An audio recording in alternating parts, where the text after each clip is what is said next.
A very pleasant good afternoon to all of our viewers. We are delighted that you have chosen to join us for another Let's Talk session. And we are so grateful that today we have chosen to join us for discussing a subject today that is chosen to join us. Let's Talk session.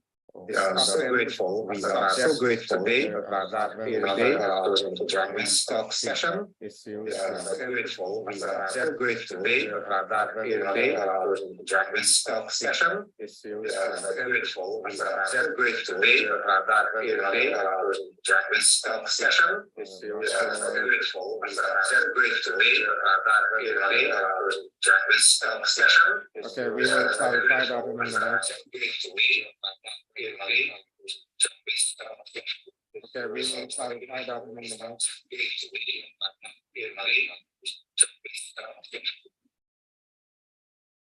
Okay, good afternoon again. We are sorry for the little technical difficulty that we experienced there just now. That has been resolved, hopefully, and we are ready to go. I was attempting to indicate that today we're going to be discussing a very important subject. School has reopened, and your boys and your girls, parents, for those of you who have children or those of you who have relatives who are attending school, we want you to pay very special attention to the discussion for today, because we are talking about issues related to school and what parents, even teachers, children themselves need to know about some of the issues that are encountered. We are going to have a word of prayer, and then we will introduce our special guest. Shall we pray? Father, be with us as we go into today's session. We thank you for your wisdom and your guidance. We pray that as we go into this very important discussion, that you will guide and that you will take full control. In Jesus' name, amen. So, friends, we have with us today two school counselors. As indicated, we are talking about my child is in school. What do I need to know regarding the issues at school? And we have two school, shall I say, experienced school counselors who will be discussing with us common issues that children face today, issues that are impacting our students and what parents can and should do about such issues. I want to begin by introducing my first guest, and she is Miss Renata Joseph. She is the counselor at the Seventh-day Adventist School, Seventh Adventist Secondary School. Miss Joseph holds a master's degree in counseling. She is the Children's Ministries leader at the Clare Hall Seventh-day Adventist Church. And we are so delighted that she has chosen to share with us today on Let's Talk. It's the first time we're having you on Let's Talk, Ms. Joseph. Welcome. Good afternoon, everyone. It's a pleasure to be here, Pastor Greene. Wonderful. And our second guest for today is also a school counselor and shall I say school administrator, somebody who is again very experienced. We have with us Mrs. Marcia Samuel. She is happily married, blessed with two gorgeous girls. She too has an MSc in counseling psychology, a degree from the University of the West Indies. And she has been working with children for over 24 years as a teacher, as a school counselor, and presently she's serving as a school administrator. We are delighted to have you with us, Mrs. Samuel, and welcome to Let's Talk. Thank you and good afternoon. And just for clarity, it is Mauricia Samuel. Okay. Thank you for having me. Thank you for correcting me. What did I say? I'm not sure, but I will remember. Marcia. Oh, okay. That's a name that I get all the time, but it's Mauricia Samuel. Thank you. Wonderful. So today we're going to be talking with these two school counselors, and they're going to be sharing with us some of the challenges, issues, encounters, of course, with the goal of creating awareness, with the goal of providing our viewers or listeners with a better understanding of some of the issues that are encountered and how we can relate to them. Now, depending on where you are, the new school year has already started. For most of us in the Caribbean context, that in Antigua, for example, we're into 1 week has gone and we're going into the second week come next week. I have deliberately chosen to discuss issues impacting students at this time, as it is the beginning of the new school year for many. I am hoping that parents will listen up and give attention to the issues that we discuss here today. My experience has taught me that there are lots of times that parents are totally unaware of some of the challenges that are encountered. And if we give you the information, it is going to make you better able to relate to your child, your children, and perhaps save your child's life or from death, from trauma, from some long-term psychological, emotional issue. So let's begin by asking, what is the role of a school guidance counselor? Mrs. Samuel, let's begin with you. What's the role of a school guidance counselor? Well, the overall aim of being a school guidance counselor is to allow our students to thrive in whatever educational institution he or she finds themselves. So that encompasses helping students to do well academically. And under the academic sphere, we look at time management. We look at helping students to choose subjects according to, and careers according to their aptitude, in helping students to work socially well with their peers and to deal with issues when it comes to interaction with their classmates or persons around their age group, especially in that area of bullying, and also to support students emotionally, where they would have to deal with issues that they experience within themselves and even at home. Okay, thank you very much. Ms. Joseph, do you want to add anything to that?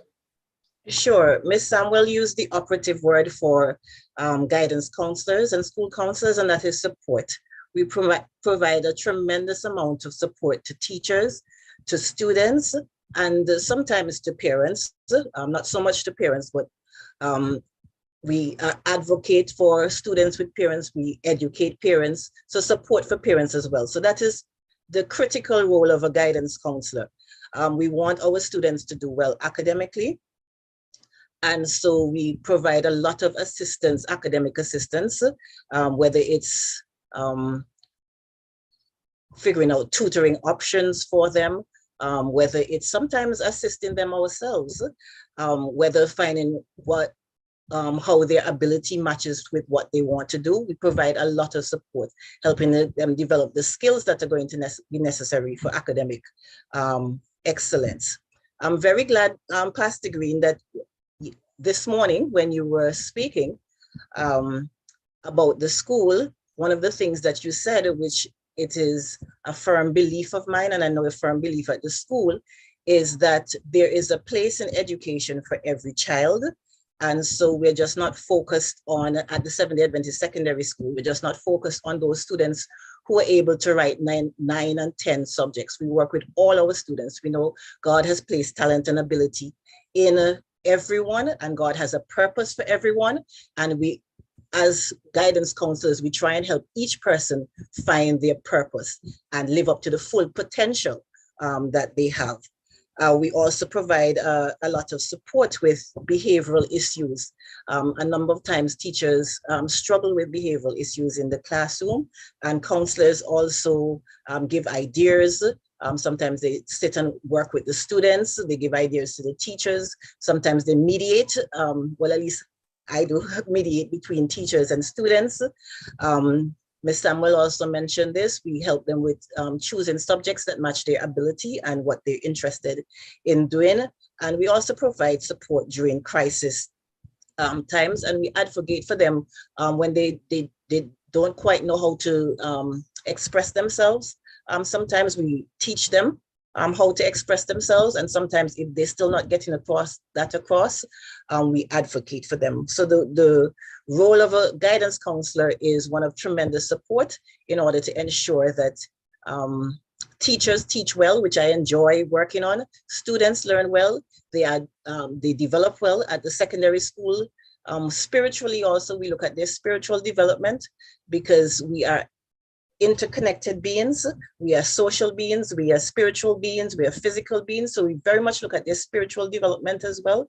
How do we get them to have that relationship with God through programs, through outreach, through lots of group discussions. So those are some of the focus and areas of a guidance counselor.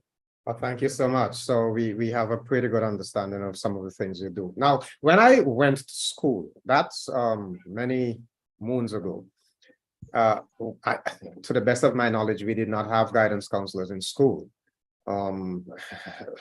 This is a new development, but occasionally we had a student or two who would, fight with another, or who would steal from somebody else. And I remember in my experience that there was a particular student who was a real troublemaker. He did some terrible things, but that was just one exception. The general challenges we had in schools back then is that either children did not comb their hair properly, or maybe their fingernails were too long, or they were making too much noise in school. That was back then. What are the sorts of issues that arise in today's schools? In terms of, I think it was Miss Joseph who mentioned that sometimes you deal with behavioral challenges. So let's talk about some of the behavioral challenges. What are some of the behavioral challenges that we see in our school systems today? Okay, I can start. Okay. What you mentioned are some of the typical things. We do have to attend to neatness and grooming, and ensuring that they know how to present themselves. It's not in the Bible, but cleanliness is next to godliness. And God does want us to present ourselves in the very best way. So working with students on developing that is important as well too. So those are some issues we have. But we also have the fighting. For many reasons, the world has become increasingly more aggressive and violent. So you do have to have help children know how to manage conflict and manage their anger, manage relationships. So you do have fighting. That's an issue that schools struggle with across Antigua, across the world. You do have stealing. That is an issue that we continue to struggle with. Covetousness is an original sin, and so people covet each other's things, and they find means to meet that covetous need. We also have some things entering that might not have been in your time, Pastor Greene, that is a real struggle and a distraction for children as they go through the educational system and go through life as well too. Now we struggle with things like not only bullying, but cyberbullying. That is when you have students going on social media and posting pictures or rude comments or offensive comments, denigrating each other on social media, and that is open to thousands of persons.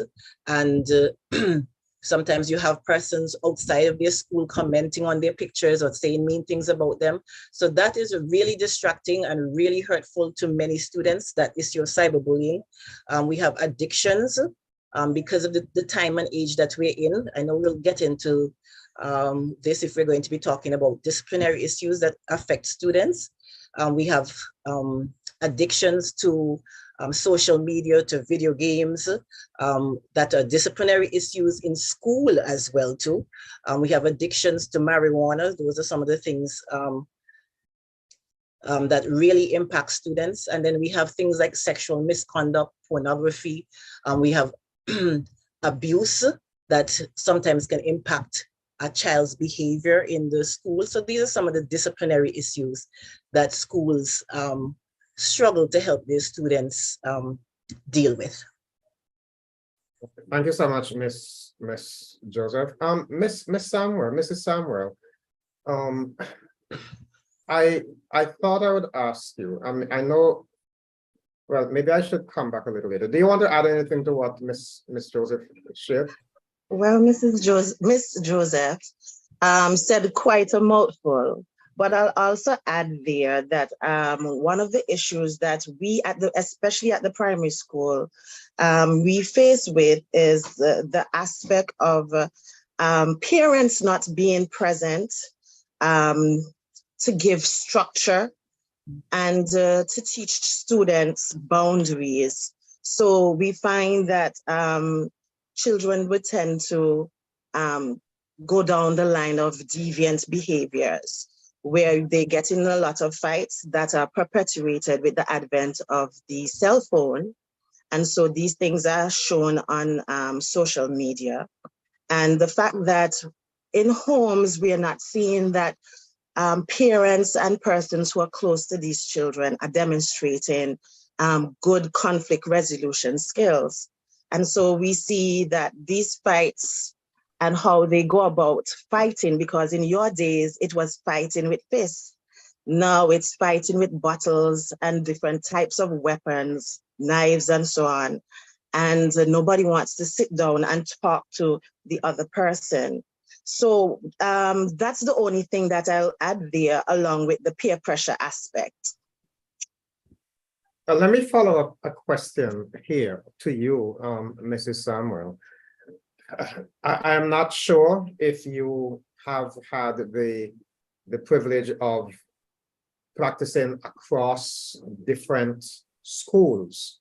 You mentioned primary school just now, but I'm speaking to maybe a primary school in All Saints versus going to a primary school in Liberta or maybe in John Hughes or somewhere to that effect. So have you worked in different locations?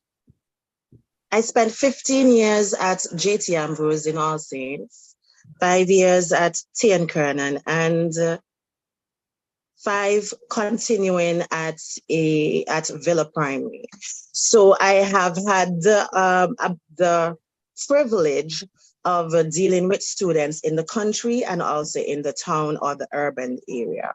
So my question is, do you find the challenges change depending on location, or are they generally the same wherever you are?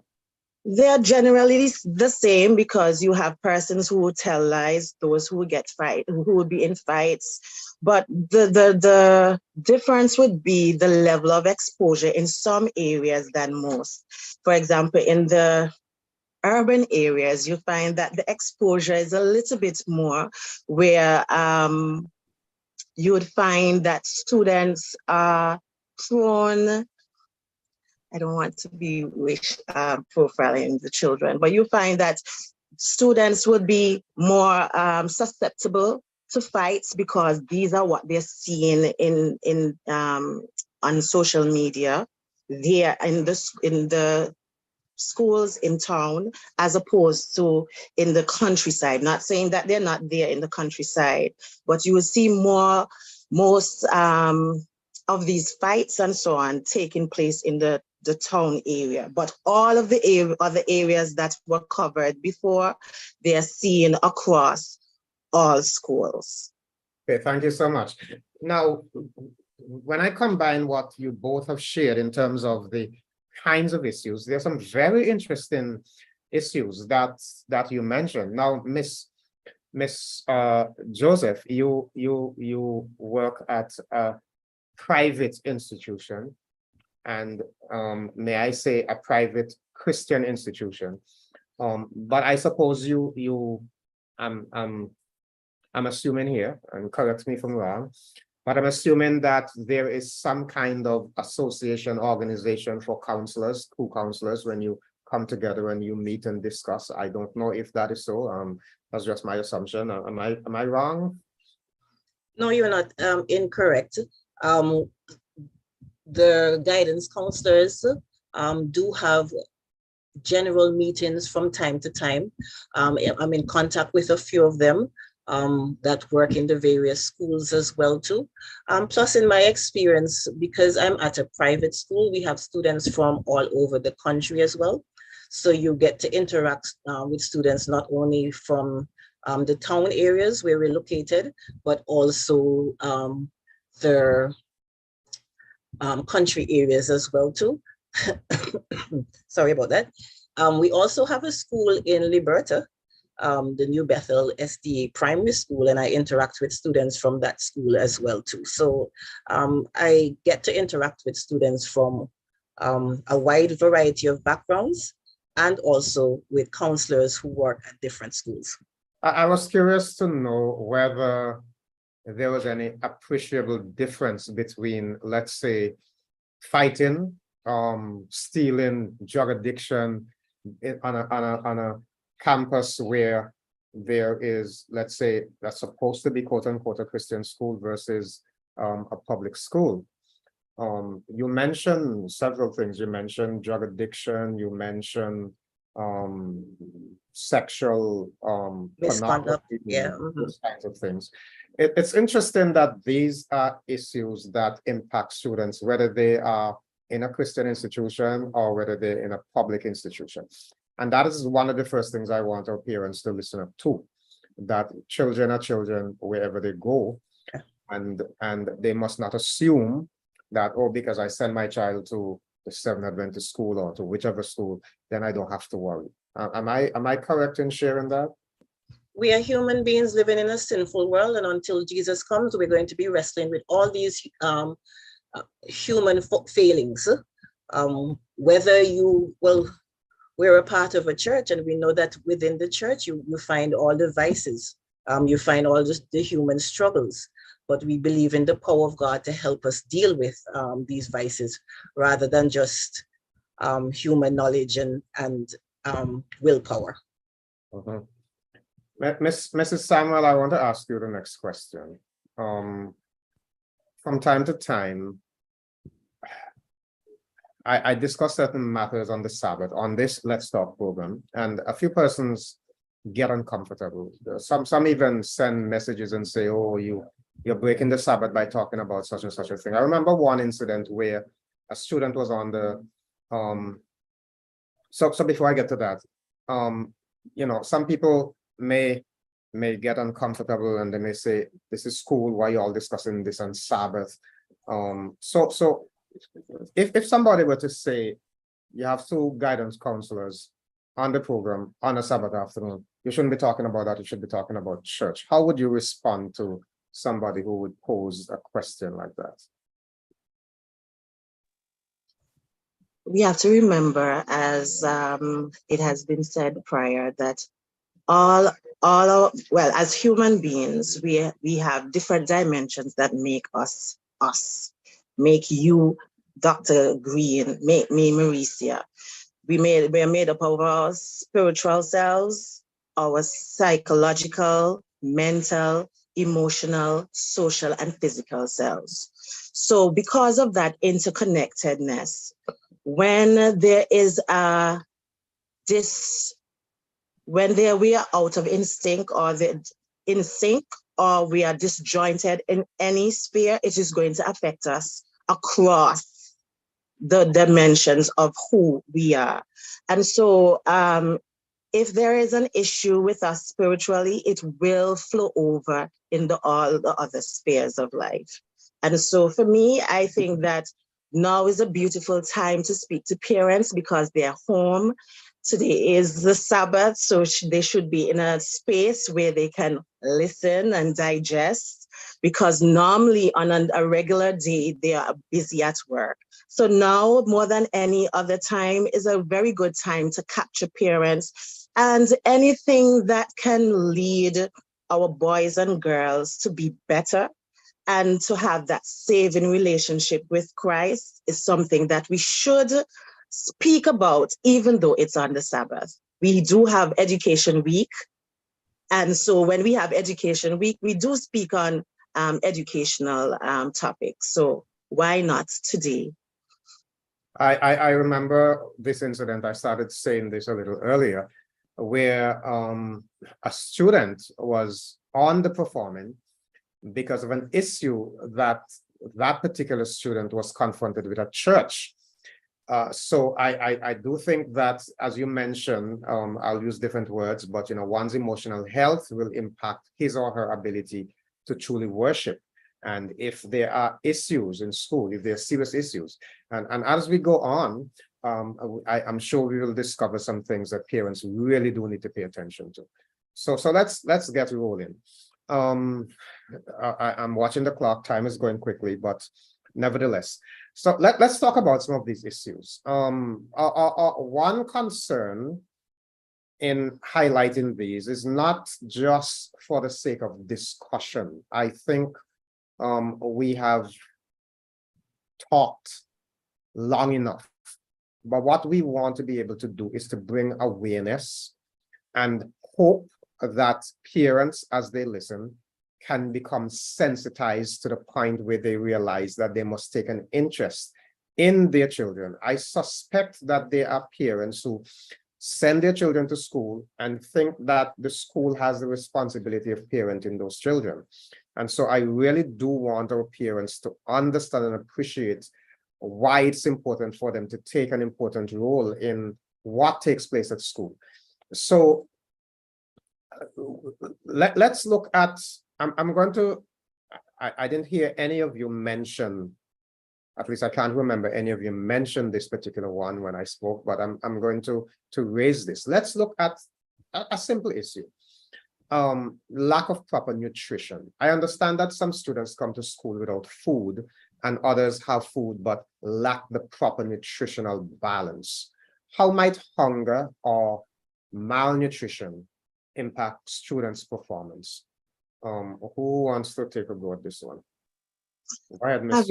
Have you ever been in a meeting, Dr. Greene, and you're really hungry and the presenter seems as though they're not coming to an end? How does that affect your ability to listen? I want to hear what you have to say. I could tell you, I remember, I remember as a young church member, you're hungry and the preacher is going on. And in those days, they had papers, and you're trying to count how much more papers he has to turn. So you're not really giving attention to what he's saying. You're trying to get how close is he to the end so that we could get a break so you could satisfy your hunger. Correct. So can you imagine as a child, when you're hungry, Maslow says that for the hierarchy of needs, for one to reach their level of self-actualization in terms of a child wanting to, for example, here, learn as best as they can. In order for he or she to do so, that basic need of food, clothing, shelter, all those things have to be satisfied before he can move on. And so research has shown that children who are without consistent nutritious meals have a future filled with uncertainty and dietary diseases and personal changes. So what happens when a child is hungry? When he's hungry, he's unable to concentrate. He is unable to listen. He hears, but he's unable to listen, to concentrate, to assimilate the information. And then it makes it difficult for him to perform tasks.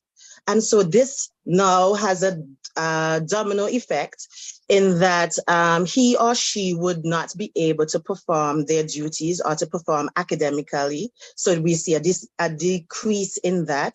And then also we find that sometimes when children don't get nutritious meals, they become sick, and that leads to absenteeism that further affects the students' ability to do well academically.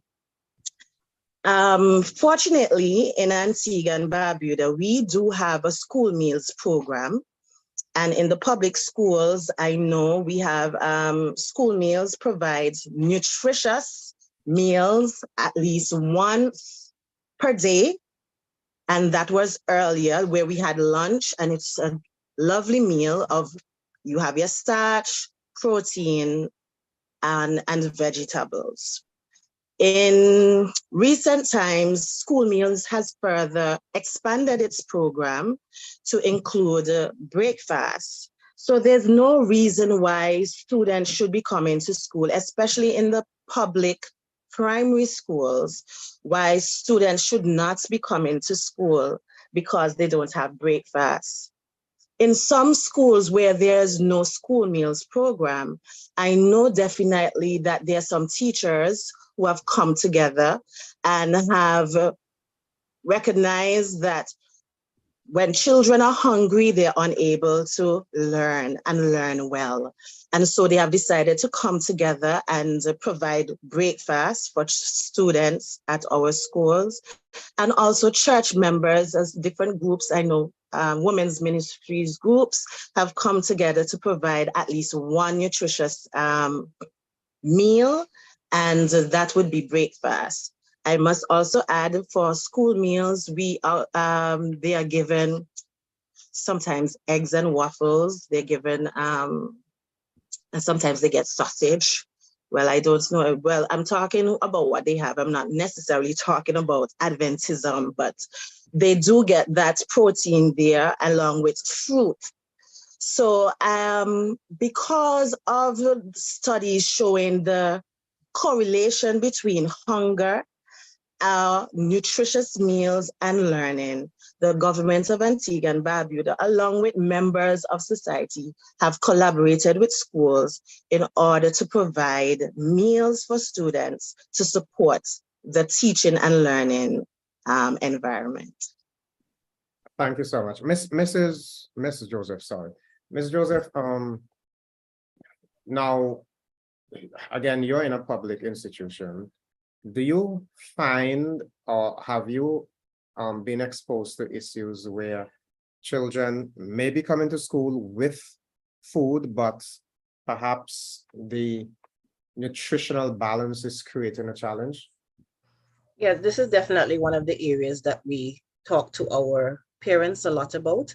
Mrs. Samuel would have outlined some of the effects that happens when a child is hungry. Not being able to concentrate, being anxious, irritable, ability to memorize and so forth, being poor.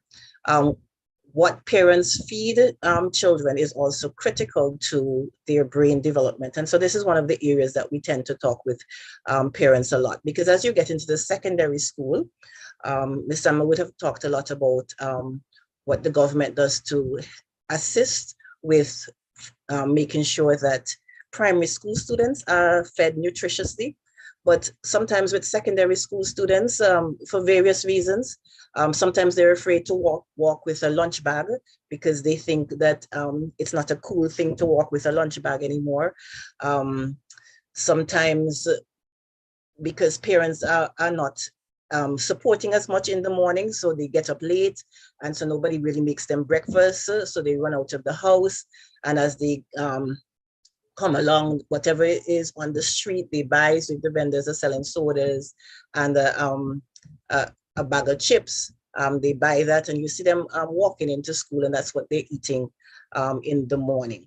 Okay, so assisting parents with what is nutritious, what it actually means to provide nutritious meals, teaching the students a lot about how to feed themselves is so important and critical. Is one of the things that we focus on in the secondary school as well. I remember one time I was sitting with a young mom at a crusade, and she had a little toddler on her lap, and it was near to the end, and she had, I think she was a new convert. She had a piece of chocolate, and she was breaking off a piece of the chocolate and feeding the child. So I was saying, child might be a little hungry, but chocolate mightn't be the best thing for the baby. And she was telling me she didn't even realize that because she fed the child whatever she ate. And so we were just having a conversation about the impact of a lot of sugar and how it causes children to become a hyper, not able to focus, and then crash and be sleepy and lethargic. So parents need a lot of education, and sometimes we assume that people know what is a nutritious meal. And so part of our role is to help parents to know what is a nutritious meal. What do we mean by providing protein? What do we mean by providing a starch? What do we mean by providing the vitamins and nutrients? And what are the foods that provide these? And what are some of the options? And what are some of the options economically and easily, that we live in a busy world, that you can do easily and economically? Things are very expensive in Antigua. And people sometimes say, they can't afford to buy fruits and so forth. And I would always say, there are fruits all around us. If your neighbor has plums, pick some plums. If your neighbor have some sugar apples, some dums, all of these are fruits that you can add to your child's Lunch bag. lunch. Yes. Okay. So I try to help them figure out what is a nutritious meal, what is economical, and what is easy to access. I'm aware that I'm speaking to school counselors, and I'm aware that you have an obligation to be discreet with your information. But as we speak about hunger and economic challenges, one of the concerns that I have personally is something that I think is very disturbing, where you have unmarried people getting children and individuals who are not able to take care of the children getting children. I encountered a young girl once. In fact, I was in a public place, and there was an older lady talking to another woman, and she said, "Wait there, is your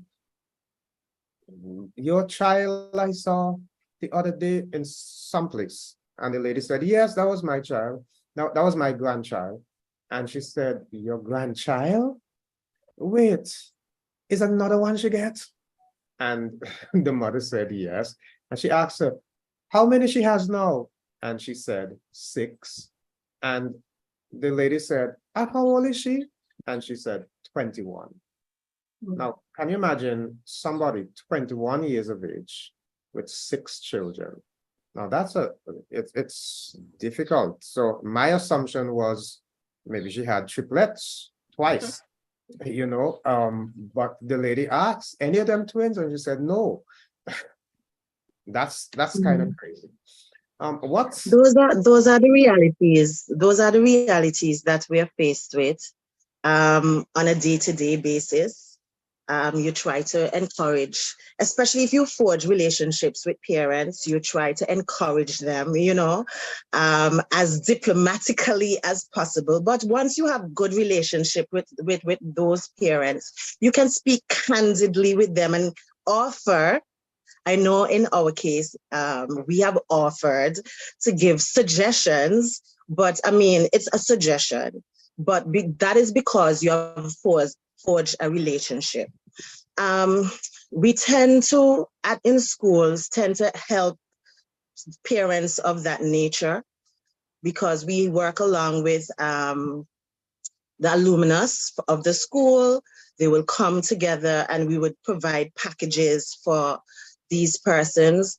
As Ms. Joseph said, the role of the counselor is to make certain that we work along with stakeholders in order to help the child. And if it comes to the point where we have to help the parent as well, we would have to do that and put them on to agencies in welfare that can give them some assistance so that they can provide these meals for these children. Okay, very well. Now, I want to go back a little bit to when I asked the question about the role of the school counselor. And because I'm conscious of my time, I do want to speak to this one. I saw a video circulating. It's interesting where I got this video from. You know, school has recently reopened. I'm not sure if it's 2 weeks now, I think. And there's already a video circulating of a school brawl, you know, where there's a fight between some students. And what's amazing, the individual that sent this to me, the intent was not just to circulate something on social media. I got this from a government minister because we were dealing with an issue of intervention. But as I looked at the video, I noticed that there were lots of children who were looking on and were not intervening to stop the fight, as though they had cheerleaders on the side. And I'm amazed that 2 children can be involved in a contention with so many other students around. And rather than them holding the students and saying, no, you know, quiet down, don't do this, that the crowd gets bigger and nobody is stepping in to say, relax yourself, cool down, that's not good enough. School fights. So I want to throw this in. I didn't plan to ask this question, but in light of, you know, current events, what are some of the reasons? Why would you have children becoming violent and then others are willing to video this and send it on social media? Well, quite frankly, sad to say, human nature without God does tend to watch on for violence. And in fact, you have to teach persons to intervene. Very often, if there's a large crowd, people are less likely to intervene to help. If it's one-on-one and they're the only person around, they are more likely to help. So it's something that you have to sensitize and make children aware of and role play and practice and get them comfortable with. Even adults, when we see something bad happening, sometimes a lot of persons will stand at the side and just watch. And sometimes only after one courageous person will come forward and do something do you see more persons trying to intervene. So it is something that we have to be conscious about and intentional about intervening in situations. It's also the norm now to video everything as a means of discussion for later on, laughing at for later on. So it has become a sort of societal norm. So it's not just amongst children as well too. I'm sure you've seen videos of accidents that have happened on the road, and adults as well will stand aside and just video rather than intervene to help. And you just hear everybody commenting around, but nobody really coming forward. Very few persons coming forward to help. So it's a societal thing, and children act up on what they see. So they will see videos going around and this is what is happening. They will see videos on social media and this is what is happening. And so it's become the norm. It sets the norm for their behavior as well. As for aggression, why people are so aggressive, there's so many reasons why people are so aggressive today. We've learned it. If we ever get around to talking about the effect of electronic devices, sorry, that also has eroded our ability to manage our emotions. Social factors, because it's become so prevalent, it's what we act upon. So there's so many reasons why we are aggressive as well too. And what we're eating also contributes to aggression. A lot of the sugary foods, a lot of the processed foods provide no nutrition for the brain, create aggression in children, and it create aggression in people. So all of these things are combining to create the aggressive nature that we're seeing in society, and the fact that very few persons intervene or have the courage to intervene. So we have to start at this, addressing these things at the source: what we eat, how we teach our children, how we as adults model behavior. When we get a video of something violent happening, do we sit down with them and laugh or say, look what happened now, look at this, and that kind of things? When we see problems, do we have the courage as adults to step forward and say, no, this is not right? Do we talk to them about the situations they see, and then what will they do in that particular situation, and what is a safe way to intervene? What is a safe way to help? So these are some of the ways that we can try to help with those situations, and also some of the reasons why it's happening.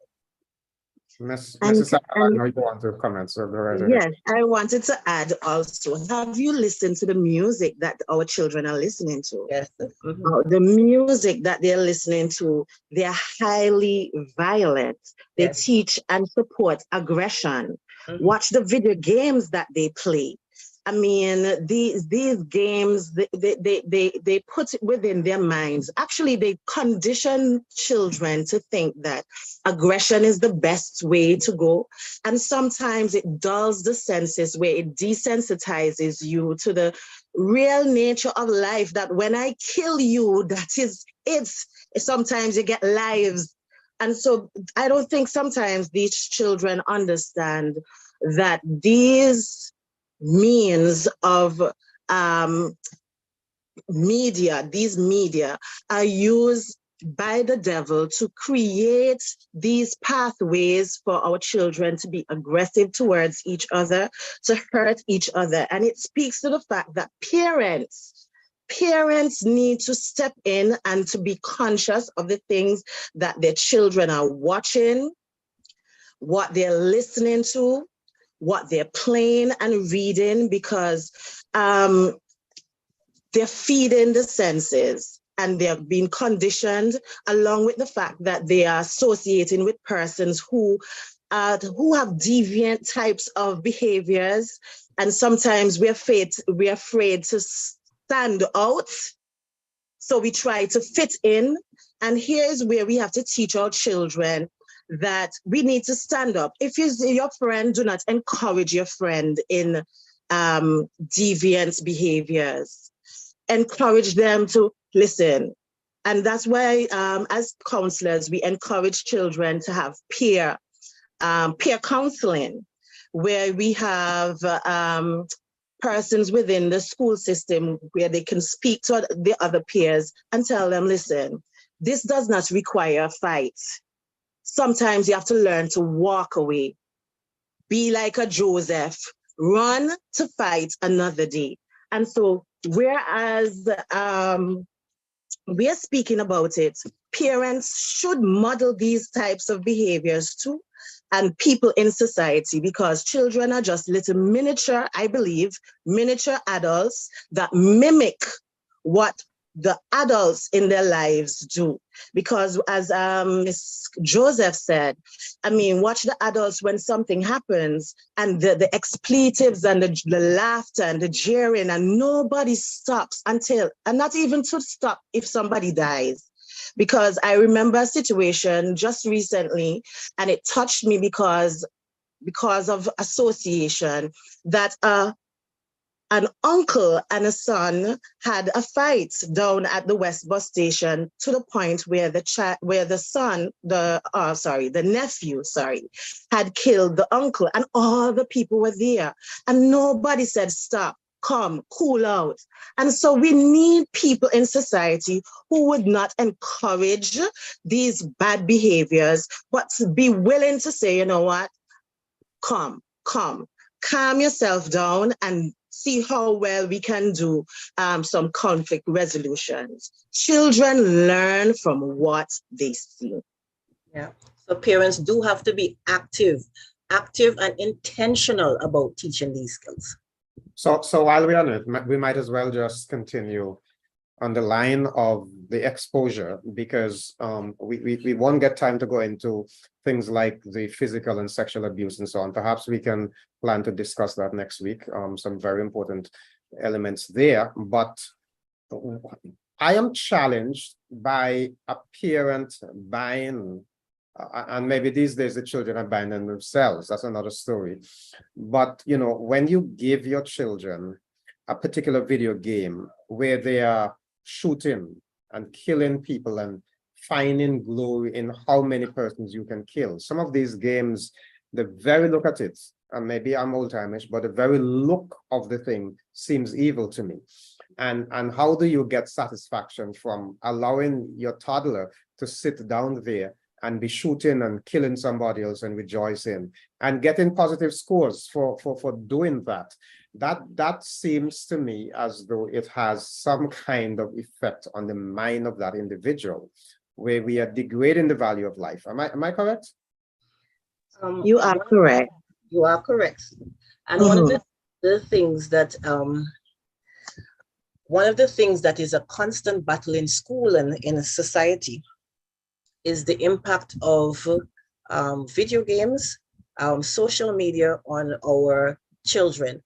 One of the things I tell my parents is that technology is often ahead of the science that looks at the impact of these things. Right now, we're very into AI, and we are fully embracing the use of AI without looking at the impact of AI that is going to have on people. The same thing happened with social media, same thing happened with video games.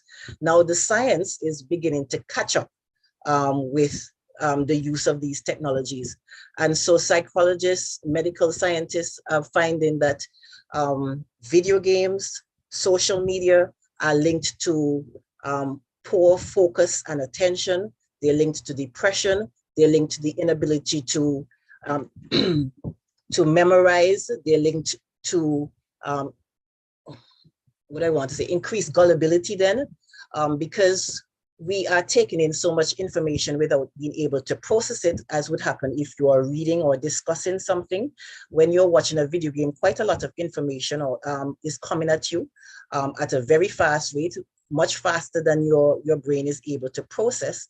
And so whereas in the past, we used to have to sit down and read and study on the facts and so forth, and your frontal lobe had the ability to process this information, be able to distinguish fact from fiction, people are becoming even more gullible.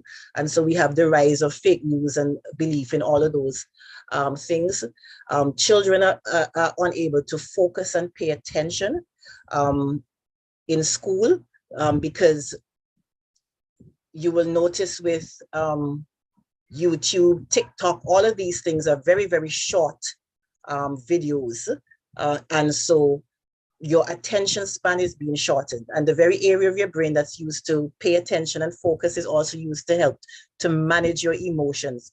And so when that area of the brain is shrinking, then you're getting the aggressiveness coming out, people not able to manage their emotions, not able to process information as well. So the impact of these things are now being realized. And so now psychologists and scientists are beginning to trying to put the brakes on the use of these things. And I think many people are not hearing the message because of the addictive nature. That's another discussion, the addictive nature of these things. And so the recommendation is for babies up to 18 months not to use electronic devices at all unless they're having a FaceTime chat with a parent. For 2 to 5, no more, 2 to 6, no more than an hour. And for teenagers going up, no more than 2 hours each day on electronic devices. And how to use these electronic devices as well too. Not a lot of time on TikTok and Instagram and what's the other one they like? Slipping me right now. Okay, not a lot of time on these things because they are bad for your brain development, educational programs, if you have to, and parents have to model this as well. I remember one student, just when we had orientation for our new students, and I was talking with the parents, one new student put up their hand and said, and ma'am, parents must also not just tell us, but put down their phones too. So model the use of these. We don't have time for me to get in. This is one of my favorite topics to talk on, Pastor Greene. So we don't have time to get into all of it, but these things are having a major impact on our society. Indeed, indeed. Mrs. Samuel, you want to add something? Yes, I just wanted to add the fact that it's going back to emphasizing what Ms. Joseph said in terms of the modeling of behaviors.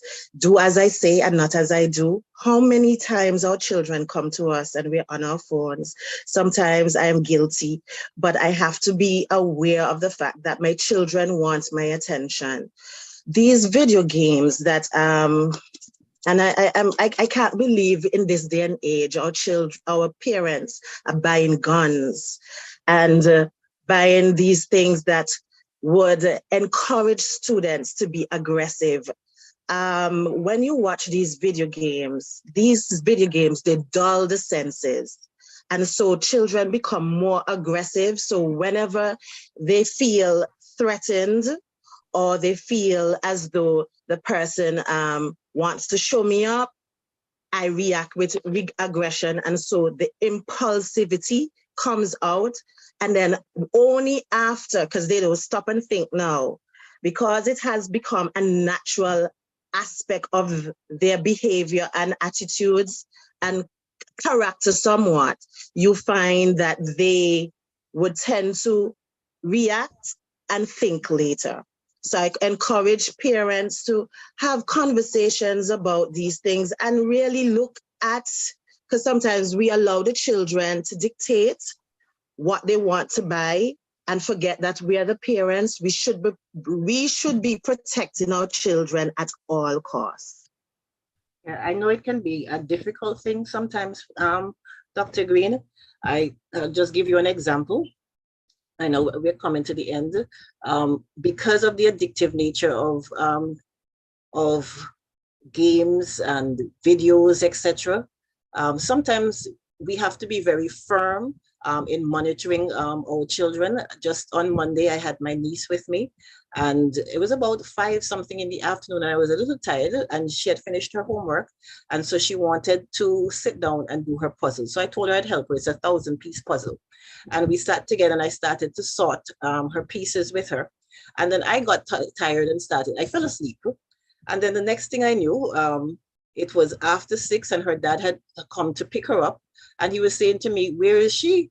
And when I looked around, she was not in the room anymore. And when we found her, she in the bedroom with her grandmother's tablet, sneaking a video when she knows she's not supposed to watch tablet. So I know it's not an easy thing, but parents have to be vigilant and intentional about monitoring the use of these things, because the impact can be very detrimental to their children.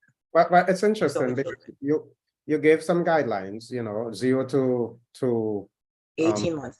18 months. No use of electronic devices. I watch. One of the things I do when I go to church is that I observe. I know we're talking about things in school, but the school is an extension. We can't get away from the home influence, eh? And I observe when I go to church how parents relate to their children. And the child is talking or something, and they pick up their cell phone, they put on a video, and they give the child. And I have seen children playing all sorts of games in church. And I'm not talking about spiritual games either. They're just occupying themselves. And I think that is a travesty, that parents are too busy, too consumed with their own interests to recognize that they are setting up their children for failure by just giving them a screen to look at. Yes. And I think that is something that really, really needs to be emphasized. Well, unfortunately, our time is up. Our time has expired. But so I want to thank you both for sharing. You have raised some very serious issues. We are going to continue the discussion next week. Next week, we're going to look into the whole matter of abuse. We're going to try to sneak in bullying, and that's a big one, whether it be physical bullying or cyberbullying and the impact of those things. And even sexual abuse and the whole concept of something maybe happening in the home. And as a counselor, you may discover things at school and how do we relate to those things? So next week is a very interesting discussion. There's a bit of chatter on the YouTube channel, but we don't have time to respond to those things. But we will bring all those into the discussion next week. Thank you so much for sharing with us. That's all the time we have for today. So next week, we look forward to seeing you both. We want to wish all of our viewers a pleasant afternoon. For those of you who are listening in Antigua, remember that we continue our week. In fact, we culminate the week of emotional wellness this afternoon. The Bible Speaks in a half an hour.